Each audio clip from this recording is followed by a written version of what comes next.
दोस्तों, इस कहानी को अगर आप आखिरी तक सुनते हो तो यह कहानी आपको एक बहुत ही बड़ी सीख देकर ज़रूर से जाने वाली है। इसलिए मुझे उम्मीद है कि आप इस कहानी को आखिरी और एंड तक ज़रूर से सुनोगे।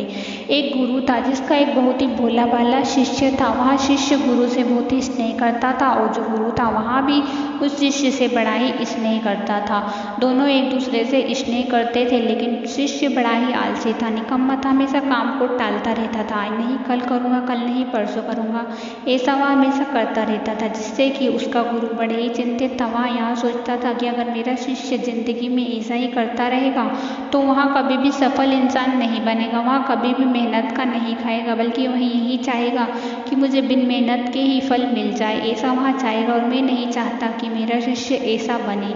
वह एक दिन योजना बनाता है कि मुझे मेरे शिष्य को कैसे भी करके सबक जरूर से सिखाना होगा, तभी वह अपनी आदत से छुटकारा पा सकता है। अब वह अपने शिष्य के पास जाता है और कहता है कि मैं तुम्हें एक काला पत्थर देता हूँ। मैं 2 दिन के लिए कहीं जा रहा हूँ। इस पत्थर से तुम लोहे से स्वर्ण बना सकते हो, लेकिन तुम्हारे पास 2 दिन का समय है। कल का और परसों सूर्यास्त के बाद मैं ये पत्थर तुमसे ले लूँगा, इसलिए मैं तुमसे उम्मीद करता हूँ कि तुम अच्छे से रहना। 2 दिन तक मैं बाहर जा रहा हूँ। यहाँ कहकर वहाँ चला जाता है। अब शिष्य पूरी रात और एक दिन यहाँ सोचने में गुजार देता है कि मैं तो एक दिन बड़ा धनवान इंसान बन जाऊँगा, मेरे इतने नौकर होंगे, मेरे इतने चाकर होंगे, मैं ऐसा करूँगा, मैं वैसा करूँगा। और यह सोचता है कि अभी तो मेरे पास एक दिन का पूरा समय ही है। ऐसा वह आलस्य खाकर बैठा रहता है। दूसरे दिन जैसे ही आता है वह यहाँ सोचता है कि आज तो मैं लोहा लेने जाऊँगा, लोहे से स्वर्ण में बदल लूँगा,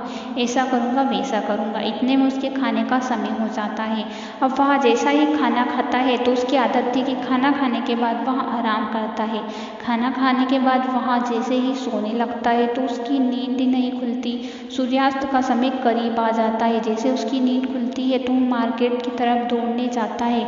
वह सोचता है कि कैसे भी करके मुझे लोहे खरीदने हैं और उनको स्वर्ण में बदलना है। जैसे ही वह दौड़ लगाता सूर्यास्त हो जाता है। इतने में उसे रास्ते में उसके गुरुजी मिलते हैं। वह अपने गुरु के चरण स्पर्श करता है, उनसे एक दिन और मांगता है, लेकिन उनके गुरुजी उससे साफ मना कर देते हैं। इससे उसे यह सीख मिल जाती है कि कभी भी हमें काम को नहीं टालना चाहिए। इस कहानी से हमें यही सीख मिलती है कि हमें काम को कभी भी नहीं टालना चाहिए।